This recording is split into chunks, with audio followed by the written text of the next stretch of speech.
Kembali lagi sama saya Mandela Teram Samosir. Saya mau jalan-jalan di tempat pertaniannya Pak Tigor, bapaknya saya. Nah, ini cabai kita. Nah, kita tengok mama saya lagi ngapain. Mak, halo. lagi ngapain? Lagi wiwil, lagi buangin tunas-tunas air di pohon cabe Ya. yang tumbuh di sela-sela daun. Nah, ya. Nah, ini pohon cabai yang sudah bersih di wiwil.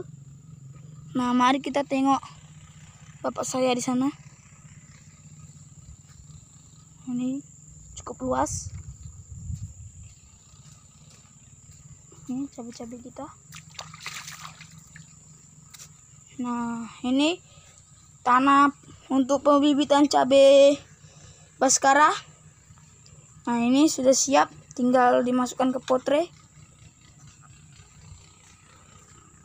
Dan ini tempat pembibitan semangka.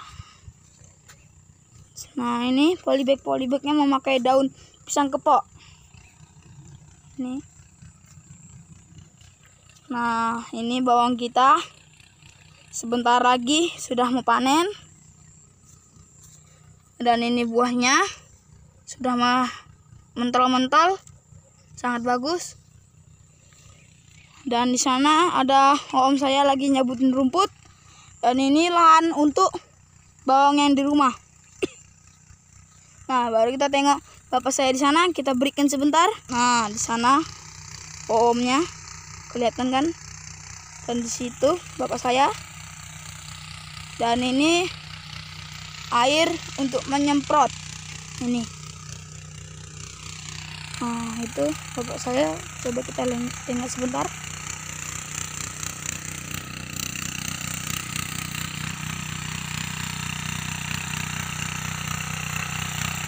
Nah, sana omnya. Kita berikan sebentar. Nah, ini bapak saya lagi merotari, memakai traktor kecil.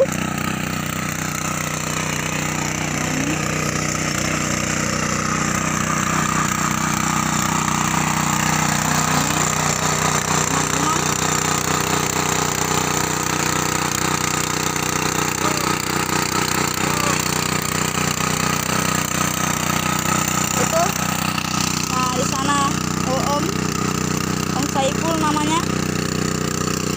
Dan kita tanya sebentar. Nah, sini sampai sana itu kurang lebih 100 meter, teman-teman. Kita coba nengok bagus saya. Oke, saya gantian sama anak saya. Lihat cara kerja ultimatum kita. Deng.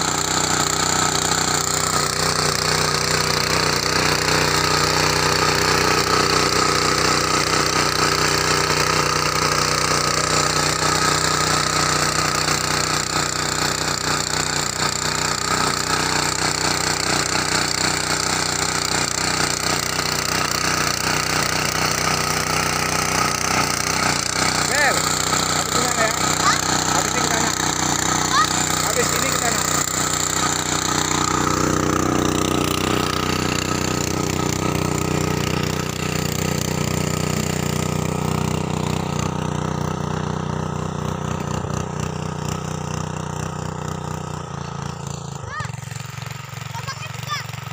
Enggak, langsung nyebrang.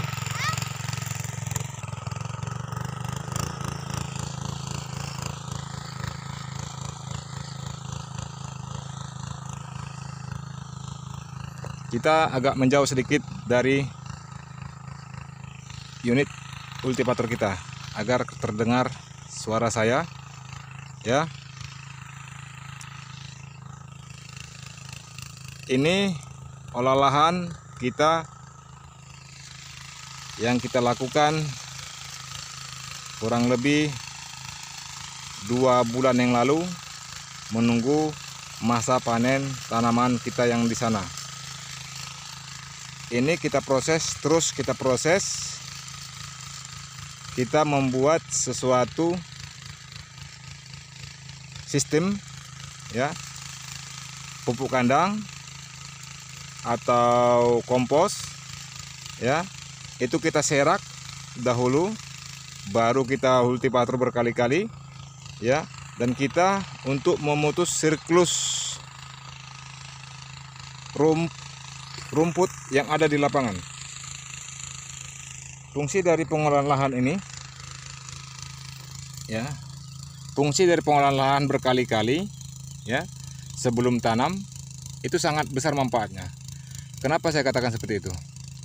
Fungsi dari pengolahan lahan berkali-kali seperti ini, kita memutus siklus tumbuhnya gulma di lahan pertanian kita. Ayo kita lihat sebentar. Nah, contoh seperti ini, ya, gulma-gulma kecil ini di waktu kemarin induknya pada kita mati, kita traktor. Sekarang tumbuh generasi barunya, ya. Jadi fungsi dari pengolahan lahan berkali-kali itu sangat bagus untuk memutus siklus tumbuh rumput di media tanaman kita, ya. Nah, makanya dengan arti kata sebelum tanam kita melakukan pentraktoran kurang lebih di angka 9 dan sampai 11 kali sebelum tanam. Kenapa? Kita berpikir secara logika. Seperti rumput ini kita tidak tahu generasi keberapa di media tanam kita, ya. Tumbuh, mereka berkecambah, langsung kita traktor lagi, kecambah, kita traktor lagi. Jadi untuk memutus siklus generasi tumbuh gulma di media tanam kita, inilah fungsi dari pengolahan lahan berkali-kali, ya. Secara manfaatnya sangat luas. Satu, memutus siklus tumbuh gulma, ya, antara generasi ke generasi. Satu, setelah itu menaikkan pH tanah, ya. Dua, menguraikan gas-gas amoniak yang ada di dalam tanah agar tidak mengganggu tanaman di saat tanaman sudah mulai produktif, ya. Karena berbagai jenis harus kita pahami, ada bakteri pembunuh, ada bakteri pembangun. Jadi kita harus mengerti dari bakteri pembunuh itu perusak, itu berbagai faktor penyebabnya, ya. Berbagai faktor penyebabnya. Ada dari busuk-busukan material seperti rumput-rumputan yang belum sempat terurai, ya, terkontaminasi ke akar tanaman, otomatis akar tanaman terinfeksi, ya, dia merusak jaringan tanaman kita, makanya terjadi kadang-kadang itu menjadi layu fusarium, ya, layu bakteri, ya. Oke. Sampai di situ dulu teman-teman ulasan kita tentang cara mengolah lahan, mematikan siklus, memutus siklus tumbuh gulma di media tanam kita, ya. Untuk kasivitas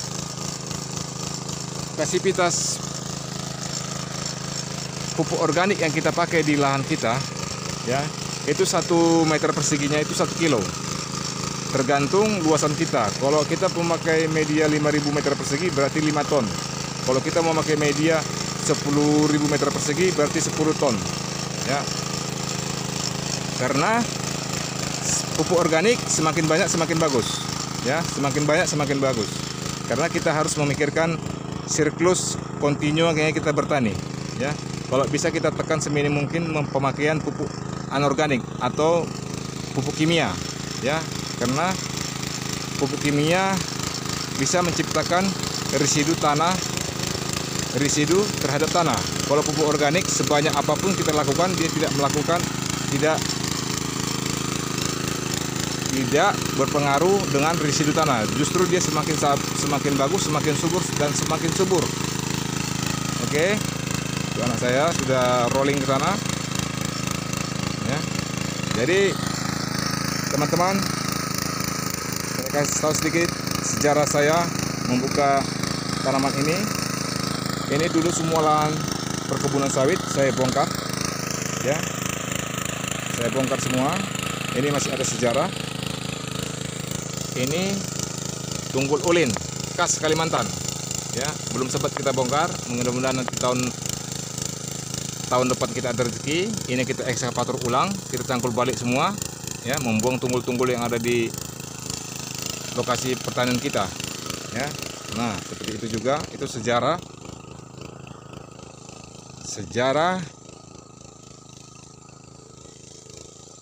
lahan ini. Bahwasanya lahan ini dari lahan tidur yang baru kita bangun, ya, lahan tidur yang baru kita bangun. Ini lahan tidur yang baru kita bangun. Betapa sulitnya di dunia pertanian mengolah tanah yang belum pernah diolah oleh manusia, ya. Inilah sejarah nanti untuk sejarah media tanam saya ini. Sangat sulit teman-teman untuk mengembalikan kesuburan tanah, apalagi yang sudah bekas sawit. Nah, jadi di sini kita sebagai petani harus berperan penting. Bagaimana cara pengembalian kesuburan tanah di media tanam kita. Oke, teman-teman, sampai di sini dulu ulasan saya tentang fungsi, tentang cara pengolahan lahan yang tepat, ya, untuk memutus siklus hama, untuk memutus siklus pertumbuhan gulma, ya. Makanya jadi petani kita jangan takut sama gulma. Oke, ada rumusnya. Tanpa herbisida kita bisa memutus siklus pertumbuhan gulma. Caranya melakukan pengolahan lahan berkali-kali. Oke, selamat sore petani-petani Indonesia, khususnya Kalimantan Tengah. Salam dari saya, TGR Horas.